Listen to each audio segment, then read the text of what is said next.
Hi everybody, my name is John and I'm going to show you how to change your spark plugs in your vehicle.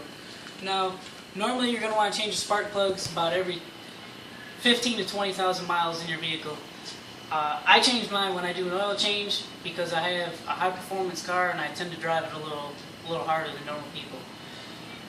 The first thing you're going to need is you're going to need a 3/8 socket, some sockets, and depending on where your spark plugs are, you're going to need a spark plug puller, which has a rubber insert which gets the spark plug out of the vehicle, and you're going to need an extension depending on how deep the spark plugs are into your block. Now your first step is you're going to want to disconnect the wiring harness to your coil pack. In my case I have coil packs, in some other vehicles they have wires. Now once you disconnect that, you're going to want to get your socket and unbolt your coil pack from your vehicle.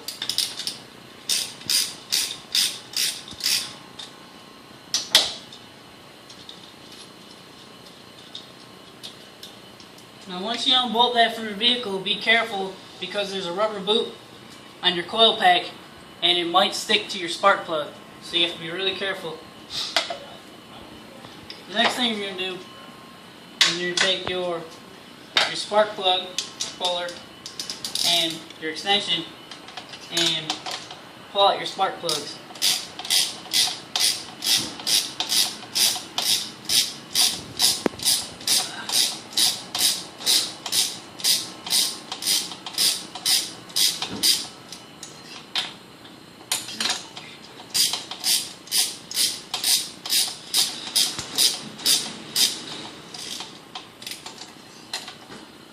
Alright, now once you get your spark plug out, you're gonna look at it. Now I just changed my spark plugs not too long ago, but I kept one of my old spark plugs here to show you.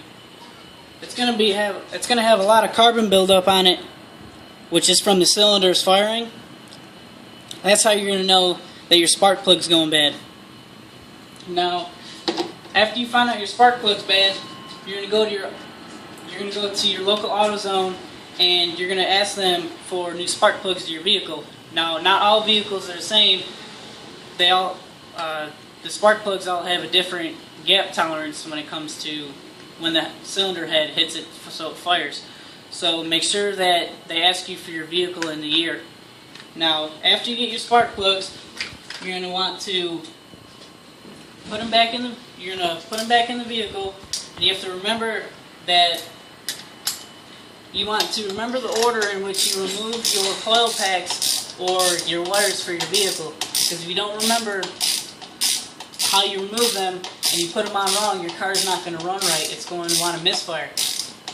When your car misfires, it's going to run at about probably anywhere from 500 to 600 RPMs, and it's going to sound really bad. When you get on the gas, it's going to want to bog out and die on you. Another important thing is when you put your spark plugs in, you don't want to over torque them. If you over torque them, then there's a chance that they're going to break off inside the block, and a lot of times you can't get them out yourself, so you're going to have to call up a tow truck and go to your local dealership, and that's going to cost you a lot of money. So after you install your spark plug, you're going to want to put everything back together where you found it, and then once you get it back together and you check to make sure that all your wires are connected, all your bolts are tight but not over torqued, that's when you're going to want to start your vehicle. Before you start your vehicle, you're going to want to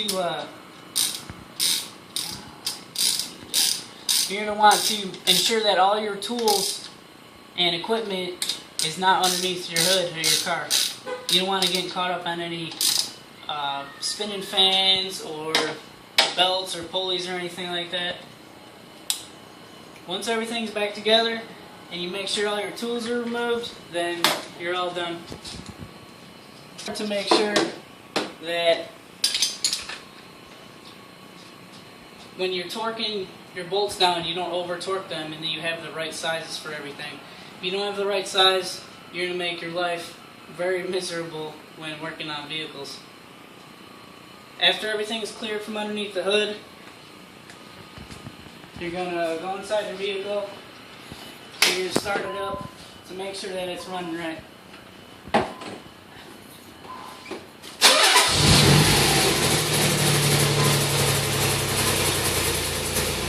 Now,